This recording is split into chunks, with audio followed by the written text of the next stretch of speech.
नमस्कार दोस्तों, मैं प्रदीप कुमार आप सभी का हार्दिक स्वागत करता हूं आपके अपने YouTube channel deep study with Pradeep में।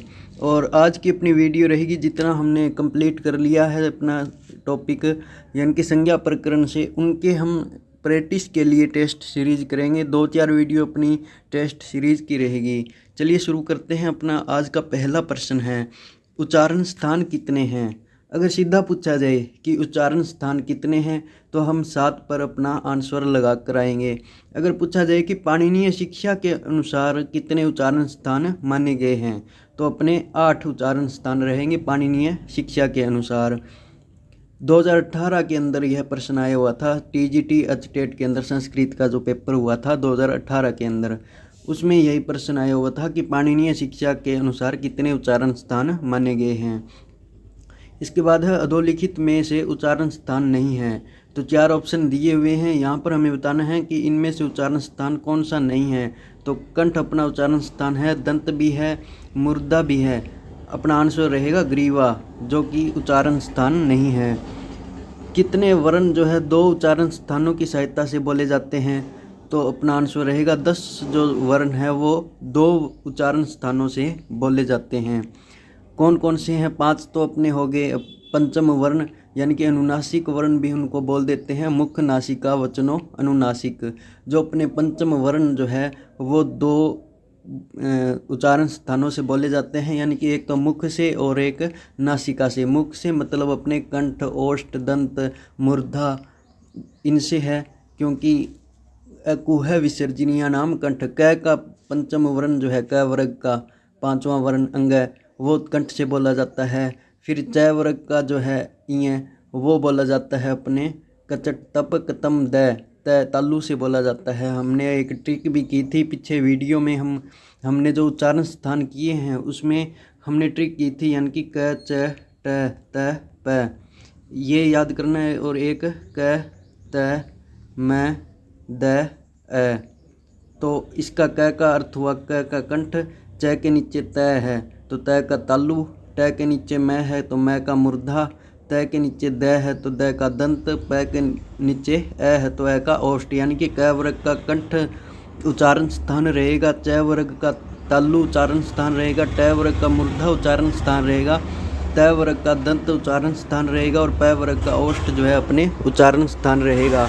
इसी प्रकार से इनके जो पंचम वर्ण है, जैसे कि क वर्ग का पंचम वर्ण अंग है तो वो कंठ से भी बोला जाता है और नासिका से भी बोला जाता है। च वर्ग का इ जो है वर्ण वो तालु से भी बोला जाता है और नासिका से भी बोला जाता है। इसी तरह ट का अण जो है वो मूर्धा से भी बोला जाता है और अपने नासिका से भी बोला जाता है। इसी प्रकार से द और अपने त का न और प का मैं, ये न जो है वो अपने दंत से बोला जाता है और नासिका से, और प का मैं जो है वो ओष्ठ से भी बोला जाता है और नासिका से भी बोला जाता है।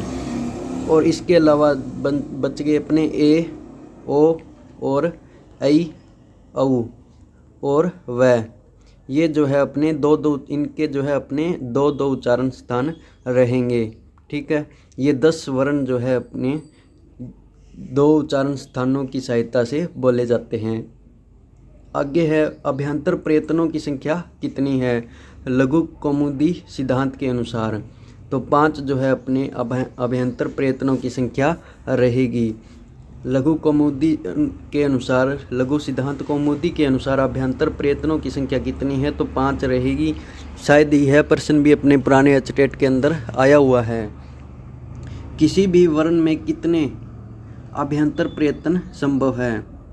तो अभ्यंतर प्रयत्न जो है सभी वर्णों के एक ही होता है अभ्यंतर प्रयत्न।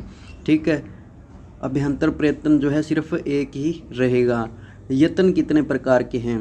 तो यत्न अपने 2 प्रकार के हैं, अभ्यंतर प्रयत्न या फिर यत्न बोल सकते हैं हम, अभ्यंतर और बाह्य प्रयत्न। ये 2 प्रकार के जो है अपने यत्न रहेंगे। उसके बाद है, आकार का अभ्यंतर प्रयत्न क्या होगा? तो आकार यानी कि आ का अभ्यंतर प्रयत्न क्या होगा? प्रयत्न हमने कर लिए हैं तो सभी वर्णों के जो है अभ्यंतर प्रयत्न विवरित रहेगा। ठीक है, विवरित जो है सभी स्वर वर्णों के, सभी स्वर वर्णों का अभ्यंतर प्रयत्न जो है विपरीत रहेगा। बाह्य यत्नों की संख्या कितनी है? तो 11 रहेगी। अपने बाह्य प्रयत्न जो है अपने 11 रहेंगे। विवार, श्वास, नाद, घोष, अघोष, अलप्राण, महाप्राण, उदात, अनुदात और स्वरित, ये 11 जो है अपने बाह्य प्रयत्न रहेंगे। इसके बाद अंतस्थ वर्ण का अभ्यंतर प्रयत्न क्या होता है? तो ईशत सपृष्ठ जो है अंतस्थ वर्णों का अभ्यंतर प्रयत्न होगा। यहाँ ये प्रश्न भी जो है अपने अचटेट के अंदर आया हुआ था, उसमें थोड़ा अलग प्रकार का दिया हुआ था, यानी कि य, र, ल, व, इन वर्णों का जो है अभ्यंतर प्रयत्न क्या होगा? तो य, र, ल, व, इनका जो है अभ्यंतर प्रयत्न ईशत सपृष्ठ रहेगा। अंतस्थ वर्ण कौन कौन से हैं? तो य, र, ल, व, ठीक है, ये जो है अपने अंतस्थ वर्ण रहेंगे। इकार का अभ्यंतर प्रयत्न क्या होगा?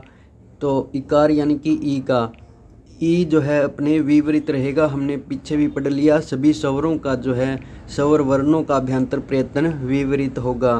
प्रक्रिया दशा में अ का अभ्यंतर प्रयत्न क्या होगा?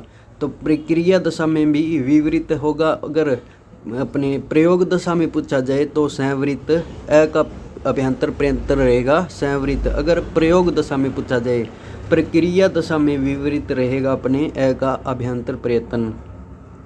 इसके बाद है ऊष्म वर्णों का अभ्यंतर प्रयत्न क्या रहेगा? तो ईषद विपरीत जो है, ईषद विपरीत ऊष्म वर्णों का अभ्यंतर प्रयत्न रहेगा। इनको हमने डिटेल से अलग से वीडियो बनाई हुई है, उसमें हमने कर लिया है।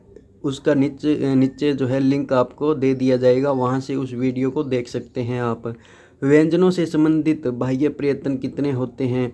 तो व्यंजनों से संबंधित जो है 8 बाह्य प्रयत्न होते हैं, और उदात, अनुदात और स्वरित, ये 3 जो बाह्य प्रयत्न होते हैं वो स्वरों से संबंधित होते हैं। आगे अपना प्रश्न है कि निम्नलिखित में से किसका कोई भी चिन्ह नहीं होता है? तो उदात का अपने कोई भी चिन्ह नहीं होता है। अनुदात के लिए इसे नीचे बड़ी लाइन होती है, और स्वरित के लिए इसे खड़ी लाइन होती है चिन्ह इनका, और उदात का कोई भी चिन्ह नहीं होता है। प्रत्येक व्यंजन के कितने बाह्य प्रयत्न होते हैं? तो 4 जो है प्रत्येक व्यंजन के 4 बाह्य प्रयत्न होते हैं। अपने स्वर, नाद, घोष होगा, या फिर अलप्राण या फिर महाप्राण, इनमें से एक होगा। और स्वर, नाद, घोष होगा हस प्रत्याहार वाले वर्णों का, और विवार, श्वास, अघोष होगा खर प्रत्याहार के अंदर आने वाले वर्णों का, और इसके अलावा अलप्राण या फिर महाप्राण होगा। ये 4 अपने यत्न होंगे व्यंजनों के। उदात और अनुदात का समाहार क्या कहलाता है? तो स्वरित। स्वरित जो है उदात और अनुदात का समाहार कहलाता है। आगे अपना प्रश्न है कि संस्कृत वर्णमाला में कितने वर्ण हैं? तो 42 वर्ण रहेंगे संस्कृत वर्णमाला के अंदर। 33 व्यंजन और 9 स्वर, टोटल जो है अपने 42 वर्ण रहेंगे। इसके बाद है पाणिनीय शिक्षा के अनुसार संस्कृत में कितने वर्ण हैं? तो 63 या फिर 64 जो है अपने पाणिनीय शिक्षा के अनुसार माने गए हैं वर्ण। इसके अंदर अपने ह्रस्व स्वर, दीर्घ स्वर और प्लुत स्वर, इनको भी गिना गया है। इसी प्रकार से 21 या 22 तो अपने हो गए स्वर वर्ण, और व्यंजन वर्ण 42 इसके अंदर हो गए। इसी प्रकार से 63 या फिर 64 वर्ण जो है पाणिनीय शिक्षा के अनुसार माने गए हैं। ऊष्म वर्ण में नहीं है, तो श, श, स, ये तीनों ऊष्म वर्ण है, र नहीं है, ठीक है। और अंतस्थ वर्ण में नहीं है, इनमें यह, वह, र, ये जो है अंतस्थ वर्ण है, और है जो है अपने अंतस्थ वर्ण नहीं है। आगे अपना प्रश्न है कि स्पर्श वर्णों की संख्या कितनी है? तो 25 जो है अपने स्पर्श वर्ण रहेंगे, क से लेकर मैं तक, ठीक है। ये 25 वर्ण जो है अपने स्पर्श वर्ण रहेंगे। ज्ञ का अगर पूछा जाए, यानी कि ज्ञ का पूछा जाए कि वर्ण में संयोजन है, तो यह ज्ञ जो है अपने कौन कौन से वर्णों से मिलकर बना है? तो ज और य, ज्ञ, इसका शुद्ध उच्चारण जो है ज्ञ ही रहता है। अपने ज्ञ बोल देते हैं, लेकिन ज्ञ जो है इसका सही उच्चारण होता है। तो ज और य जो है इसका इन दोनों से मिलकर यह जो है वर्ण बना है। किस महाईश्वर सूत्र में अकार की भी इत संज्ञा हुई है? तो लन जो सूत्र है इसके अंदर लन, इस सूत्र के अंदर अपने इत संज्ञा हुई है अकार की भी, उपदेश अच अनुनासिक इत के द्वारा। यह प्रश्न 2020 के अचटेट में आया हुआ था। किस महाईश्वर सूत्र में अकार की भी इत संज्ञा हुई है? यह 2020 के अंदर अभी जो अचटेट का पेपर हुआ था उसके अंदर ये प्रश्न आया हुआ था।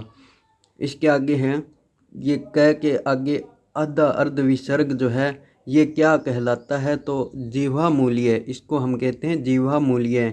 क और ख के आगे ऐसा अर्ध विसर्ग सा जो दिखाई देता है हमें वो जीवा मूल्य कहलाता है। आगे अपना प्रश्न है, सामान्यतः प्रत्याहारों की संख्या कितनी है? तो 44 अपना आंसर रहेगा। 44 जो है अपने प्रत्याहारों की संख्या रहेगी। बाल मनोरमा में कितने प्रत्याहार गिनाए गए हैं?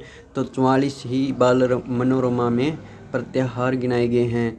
सर्वाधिक प्रत्याहार किस इत संज्ञक से बने हैं? तो श और ल, श और ल इन दोनों से सबसे अधिक अपने प्रत्याहार बने हैं। ये इत संज्ञक वर्ण है श और ल, इन दोनों से छः जो है प्रत्याहार बने हैं। प्रत्याहार विधायक सूत्र क्या है? यह प्रश्न भी 2018 के अचटेट के अंदर आया हुआ है। तो आदिर अंत्येन संहिता जो है अपने प्रत्याहार विधायक सूत्र रहेगा। आगे है, इन प्रत्याहार में नकार का ग्रहण होगा। तो लन से जो है अपने इन प्रत्याहार का नकार में ग्रहण होगा। छः का उच्चारण स्थान क्या है? तो तालु जो है अपने छः का उच्चारण स्थान रहेगा। कचट तप कतम द, तो च का त तालु, च का च वर्ग त का तालु। च वर्ग छः जो है च वर्ग का वर्ण है और च वर्ग का तालु उच्चारण स्थान होता है। वकार का उच्चारण स्थान क्या है? तो दंतोष्ठ, वकारस्य दंतोष्टम, तो दंतोष्ठ, दंत और ओष्ठ जो है अपने वह का उच्चारण स्थान रहेगा। नकार का अगर पूछा जाए यानी कि अण का, तो मूर्धा व नासिका जो है अपने उच्चारण स्थान रहेगा नकार का यानी कि अण का। आज के लिए इतना ही, मिलते हैं एक नई वीडियो में नई टेस्ट सीरीज़ के साथ। तब तक के लिए goodbye and have a nice day.